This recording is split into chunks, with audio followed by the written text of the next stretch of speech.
అంటే ఇప్పుడు ఇప్పుడు సినిమాలు ఆడటం పెద్ద సమస్యగా ఉంది కదా సార్. ఇప్పుడు బాహుబలి సినిమా ఉంది సార్, అవును చెప్పండి.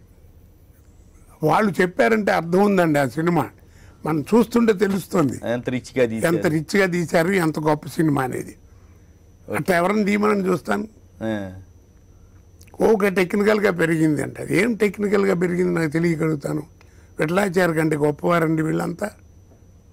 చెప్పండి, ఇంతే ఉండేది ఆయనకి ఎక్విప్మెంట్, అంత సినిమా చూపించేవాడు. ఆ రోజుల్లో బాణాలతో యుద్ధాలు చేయించేవాడు. పుష్పక విమానం మీరు ఎందుకు మాయాబజార్ చూడండి ఈ రోజుకి. పుష్పక విమానం అవన్నీ ఆ రోజు ఒక సినిమా రిలీజ్ అయ్యి బ్రహ్మాండంగా ఆడుతుందంటే ఈ రోజుల్లో మ్యాక్సిమం 4 రోజులు చెప్పుకుంటారండి దాని గురించి, మర్నాడు మర్చిపోతారు. మరి ఈ రోజుకి కూడా మాయాబజార్ గురించి ఎందుకు చెప్పుకుంటున్నారు ఏమండి? రామారావు నాగేశ్వరరావు యాక్ట్ చేసినటువంటి సినిమాలు టీవీలో చూస్తుంటే ఎంత గ్రేట్గా ఉంటాయండి.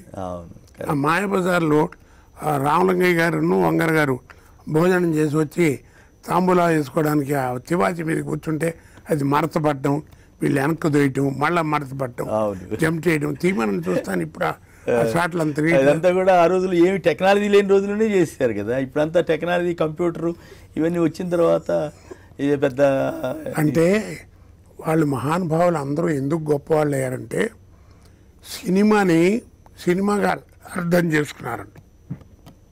ఓకే, సినిమా అంటే ఇట్ ఈస్ మేక్ బిలీవ్.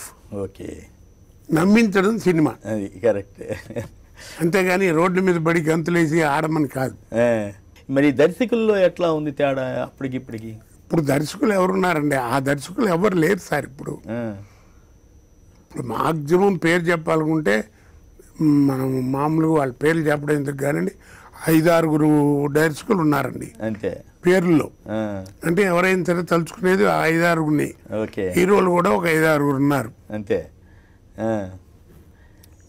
బయటికి మాత్రం 30 మంది 40 మంది హీరోలు కనపడతారు, 50 మంది డైరెక్టర్లు కనపడతారు. ఎవరికి అందరూ రోడ్ల మీద తిరుగుతూనే ఉంటారు. ఏం పెద్ద గిరాకీ లేదు. ఏ గిరాకీ అంటే ఒకటే సార్, ఇప్పుడు మీరు ఈ ఉద్యోగం చేయాలంటే మిమ్మల్ని ఎక్స్పీరియన్స్ అడుగుతారు లేదా? అడుగుతారు కదా. మీరు చేసేటువంటి ఉద్యోగం మీద ఒక చిన్న అనుభవం ఉందా లేదా, అసలు వీడి బేసిక్గా ఏమన్నా తెలుసా తెలియదా, ఊరికే గాలిగా వచ్చి అడుగుతున్నాడా ఉద్యోగం లేదు కాబట్టి అనేది చూస్తారు కదా. ఇక్కడ ఎందుకు చూడరు మీరు? డైరెక్షన్ డిపార్ట్మెంట్ ఉందండి, మిడతలు దండు పడ్డట్టు పడ్డారు. ఇప్పుడు బీటెక్ బీటెక్ బీటెక్ అదేంటి బీటెక్ చదువుకుని వచ్చి కూర్చున్నారు. ఏం చదువుతున్నారు? బీటెక్కి దీనికి సంబంధం ఉండదు. బీటెక్ చదివిన వాళ్ళని పెట్టుకుంటున్నారా వీళ్ళు? వాళ్ళు వస్తున్నారు. వాళ్ళలో ఆ సృజనాత్మకత ఉండాలి కదా, సృజనాత్మకత ఉండాలి, నటించడంలో ఎలా ఒక ఎక్స్పీరియన్స్ రావాలి. దర్శకుడు అంటే అన్ని రంగాల మీద బీటెక్ చదివిన చేయకూడదని కాదండి, అది కాదు, అన్ని రంగాల్లోనే అనుభవం. అతనికేమో గట్టిగా మాట్లాడితే 25 ఏళ్ళు ఉండవు, వచ్చి అసిస్టెంట్ డైరెక్టర్ కో డైరెక్టర్ చేస్తుంటాడు. సీనియర్స్ మాలాంటి వాళ్ళని కూర్చోమంటే కూర్చోవాలా, వాళ్ళు చెప్తే మేము నుంచోమంటే నుంచోవాలా, షార్ట్లో ఇక్కడ రెండంటే రావాలి అన్నీ చెప్తుంటారు. వాళ్ళకి ఏమైనా తెలుసా చెప్పండి? సినిమాల్లో కూడా అనైతిక పద్ధతులు, అనైతిక విలువలు లేకపోవటం, ఇవన్నీ కూడా దీనివల్ల సమాజానికి నష్టం జరగట్లా. కొందరైతే డ్రగ్ అడిక్ట్స్ అంట, మద్యం, వీటి మీద కూడా చాలా విమర్శలు వస్తుంటాయి. ఎంతవరకు? సార్ ఒక్కటి చెప్తాను సార్, సినిమా అంటేనే బ్యాడ్ ఎక్కువ. అసలు సినిమాలో పనిచేస్తున్నా అంటేనే కొంచెం ఓహో సినిమా వాడురా, సినిమాలో చేస్తూ అంటుంటారు. దానికి తగ్గట్టుగా పర్సనల్గా చెడిపోయేవాళ్ళు ఆ రోజుల్లోనూ ఉన్నారు, ఈ రోజుల్లోనూ ఉన్నారండి. ఆ రోజుల్లో కొంతమంది తాగి చెడిపోలా, పెద్ద పెద్ద వాళ్ళే ఉన్నారు, పెద్ద వాళ్ళు ఉన్నారు. వాళ్ళకి కోట శ్రీనివాసరావు జాగ్రత్తగా ఉండడానికి కారణం ఏంటి? నాకు ఎప్పుడు చెప్పక్కర్లే, ఎదుర్కొని కనపడుతున్నారు. అవును కరెక్ట్ కదండి, క్యారెక్టర్లు వాళ్ళు పర్సనల్గా పాడైపోయినాయి. అవును అవును అలా అనుకుని వాళ్ళ యొక్క ప్రవర్తన మార్చుకుని జాగ్రత్తగా ఉంటే సరే సరే. అవును, ఇప్పుడు అలా అనుకోవట్లేదు. ప్రతిదీ ఏంటంటే చెప్పాలంటే ఓపెన్ అయిపోయింది సార్. అది కోటగా శ్రీనివాసరావు, మీరు ఈ అవకాశం ఇచ్చినందుకు ముందుగా ధన్యవాదాలు. అయ్యో, మీరు ఇచ్చినందుకు నేను ధన్యవాదాలు. చాలా సంతోషం అండి. అయితే ముందుగా నాకు ఎప్పటి నుంచో మిమ్మల్ని ఒకటి అడగాలన్నది, ఏ సినిమా, అనేక సినిమాల్లో మీరు ఏ యాస కావాలంటే ఆ యాస. అంటే నాకు ఆశ్చర్యం, ప్రతిఘటన సినిమా నేను ఉద్యోగం చేస్తున్న రోజుల్లో, ఈనాళ్ళు ఉద్యోగం చేసే రోజుల్లో చూశాను.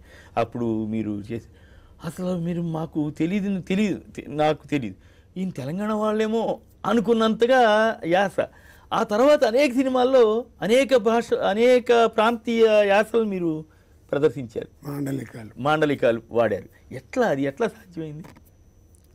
అంటే నిజం చెప్పాలంటేనండి,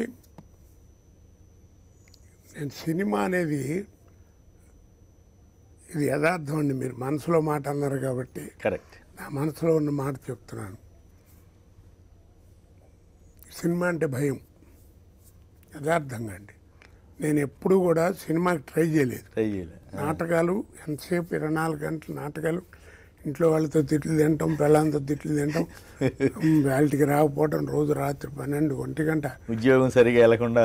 ఉద్యోగం మానేవాడిని కాదండి. అంటే అప్పుడు పరిస్థితులు అవి. ఎవరికైనా నటుడు అన్న తర్వాత బిజీ అయితే ఎవరికైనా ఈ బాధలు ఉంటాయి. అందరూ తట్టుకుని వచ్చిన వాళ్ళే ఇలాంటివన్నీ. నేనేం గొప్పవాడిని ఏం కాదు. కాకపోతే భయం. ఆ రోజుల్లో సినిమా యాక్టర్ అంటే ఒకేదో ముక్కు పొడుగు ఉండాలి, కాలు పొడుగు ఉండాలి, కర్లింగ్ హెయిర్ ఉండాలి, ఎర్రగా ఉండాలి. అంటే ఏ వేషం వేసినా సరే సినిమా నటుడు అంటే ఒక పెక్యులర్గా స్పెసిఫిక్గా కనపడాలి అనేటువంటిది ఒక ఇదిగా ఉండేది అభిప్రాయం.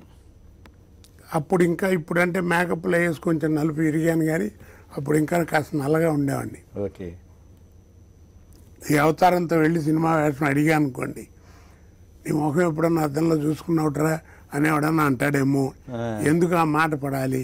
అక్కడ స్టేట్ బ్యాంక్లో ఉద్యోగం చేసుకున్నాం, మనకి ఎందుకు లేదు సినిమాలని ఎప్పుడు నాటకాలకే పరిమితం అవుతూ నడిపారు. వచ్చానండి. ఓకే. ఎప్పుడన్నా హైదరాబాద్లో జంజాల్ గారి సినిమాలు అవేంటంటే ఆయనకి బెదవాడి నుంచి నాకు బాగా పరిచయం. ఓకే. ఏదైనా సరదాగా హైదరాబాద్లో సినిమా తీస్తుంటే 2 సీన్లు సరదాగా చేయండి కోటగారని చేయించేవాడు తప్ప నేను ఎప్పుడు సినిమాకి ఎప్పుడు ఫోటోలు పట్టుకుని అక్కడ వెళ్ళలేదు. అందుకని ఆ నాటకాల్లోనే ఒక ప్రత్యేకత, కోట శ్రీనివాసరావు అంటే ఏదోటి ఉంటుంది అనేది కూడా నా స్పెషాలిటీ నేను చూపించుకోవడం కోసమని గట్టిగా ప్రయత్నం చేసేవాడిని అండి. తెలంగాణని ఆల్మోస్ట్ బాగా నేర్చుకున్నానండి. నేను ఎప్పుడు ట్రై చేయకపోయినా నా నాటకం అనేటువంటిది ఏదో టి కృష్ణ గారు చూడటం, ముత్యాల సుబ్బయ్య గారు ఇద్దరు కలిసి చూసిన 2 ఏళ్ల తర్వాత వందే మాత్రం ఒక సినిమా తీశారు. దానికి దీనికి 14 రోజులే తేడా, ప్రతిఘటనకి రిలీజ్. ఆ దాంట్లో ఒక వేషం కోసం అని మెయిన్ క్యారెక్టర్కి డ్రామటిస్ట్ ఎవరినన్నా నాటకాలు వాళ్ళని ఇంట్రడ్యూస్ చేద్దామని అనుకుంటున్నానంటే అప్పుడు ముత్యాల సుబ్బయ్య గారు అనుకోకుండా, జ్ఞాపకం ఉందా సార్ మీరు 2 ఏళ్ల క్రితం మనం ఒక నాటకం చూసాం, ఒక కుర్రాన్ని చూసి సినిమాకి కూడా భలే పనికి వస్తాడే, బాగా చేశాడు అని అన్నారు. అంటే అరే ఇప్పుడు అతను పట్టుకోవాలంటే ఎట్టా అని అంటే అది పట్టుకోవడం, చేయటం, వెళ్ళటం, ఇక తర్వాత ఈ చరిత్రలో ప్రస్థానంలోకి వచ్చాను.